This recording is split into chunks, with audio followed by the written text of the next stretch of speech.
Hey stars, it's me Alshi. Welcome back to the Toy Superstar channel, and in today's video, I will be sharing to you guys my opinions about the latest Mulan 2020 movie.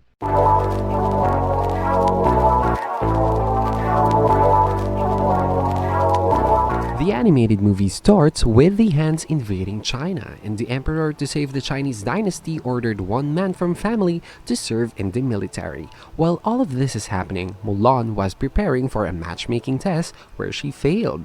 A group of soldiers went to announce in their village that one man per family must serve in the military, and since Mulan's an only child, her father volunteered and accepted the invitation. Secretly, she took her father's armor and sword where the iconic hair-cutting moment happened before leaving their home and registered as a male soldier in the barracks.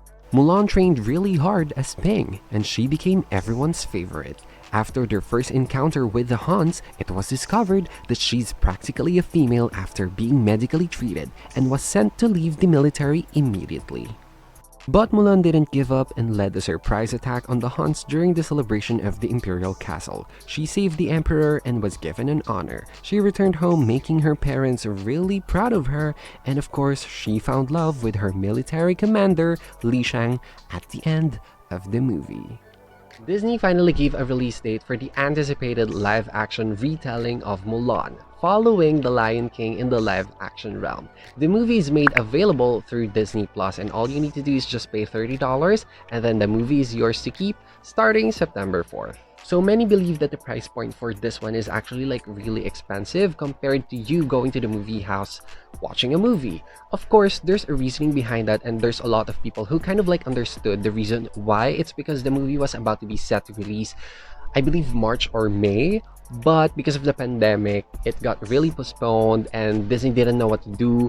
So they had to decide on how and where they're gonna be showing this movie. So they decided to use the platform Disney Plus since they have it. And I believe they're gonna get a little of the profit back by doing this. So that's why they kind of amp up the price to $30. But I kind of get the reason why. But still, it could have been just $20 or $15, because seriously, Disney, it's just a freaking movie. The merchandise for the movie got out way too early before the premiere. People got their hands on the Hasbro toys and the sought-after Disney limited edition 18-inch Mulan doll that came with her new warrior costume as seen in the movie, and also a phoenix that some believe was a replacement for Mushu.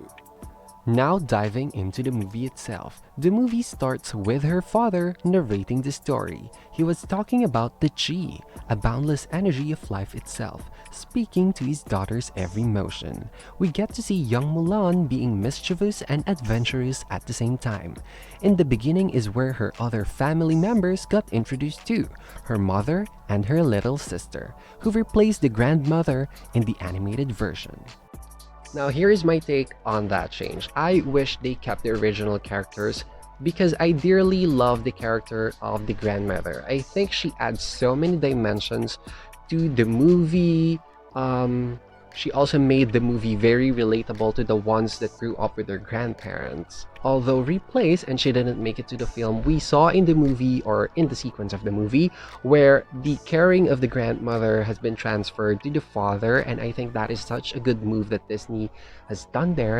I saw you guys. And that is where they built a strong relationship between Mulan and the father. And I think that is so important by giving it a good foundation. Do you know why the phoenix sits on the right hand of the emperor? Continuing with the following scenes, just like in the animated version, the rebels attack, the emperor gave a decree, the father accepted the invitation, Mulan went to camp, she fought the rebels, saved the emperor in China, went back home, got considered as a hero, and the movie ended. Going back to the first half of the story, the most disappointing change that they have done was not including the hair cutting scene. I get it why they didn't include this in the movie, because clearly nobody during this era had short hair, and it wouldn't make sense if Mulan would cut hers just to prove a point. but the haircutting scene with the sword was so iconic and the only transformation scene many Mulan fans, like myself, was anticipating to see. I'm sure everybody recognizes Mulan as the girl who cuts her hair with a sword, even up to this day. Although toys and trailers gave us already a hint that there's no hair cutting that will happen, but I still prefer if they have done it. Upon seeing the movie 3 times, I will be honest with you guys that I only liked the first half of the movie.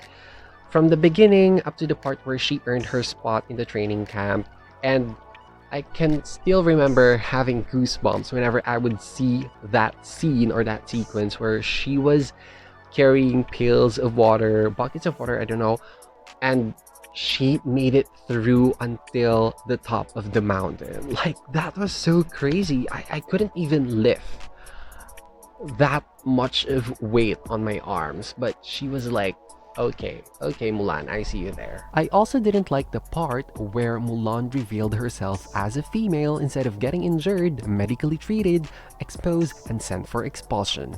It wasn't as sad and brutal as how I was expecting that part would be. Moving on, the final battle scene once again didn't happen just like in the animated version. It happened on a regular day with no celebration, no fireworks, no fan-catching sword moment, no warriors dressed as females. They changed things up, though it might have worked for newer audience, but not for me. Of course, knowing Disney, doing this in every live-action movie, they like changing things up, you know? So they tried changing the avalanche scene and like, what? Wait, what? So in the animated version, I can still remember Mulan was holding that cannon. I'm not sure if it was a cannon or a firework.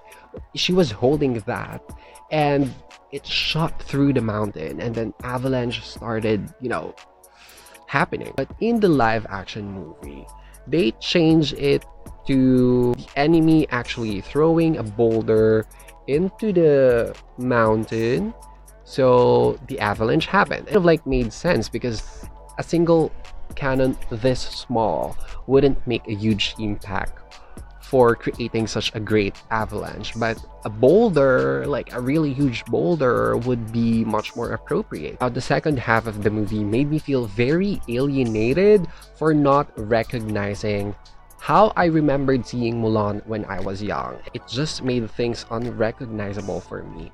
And I kept asking, like, what's the reason of Disney for doing this? Like, this is not fair. And yes, I will be saying this, guys, that I really didn't like that movie. I think it's very forgetful, and maybe it's just me being nostalgic and that I kept comparing the 2020 version to the 1998 version. But despite not loving the retelling of Mulan, I can vouch that the movie is a visual spectacle. I also have to give it to the actors that the combat scenes were well rehearsed and well executed. The costumes were finely made and the sets were just amazing and full of colors. And I wish to see and to experience more of this visual spectacle in the upcoming Disney retellings of the animated versions, most specifically The Little Mermaid. So have you guys watched the movie? What are your opinions about it? Do we guys have the same opinions? Comment down below so I can read through them. Before leaving, please consider subscribing to this channel and give me a big fat thumbs up. And my goal is to actually have 8 thumbs up for this video, and that would really make me super happy and super productive for the next videos. And yeah, I'll see you guys in my next video. Keep shining. Bye, star.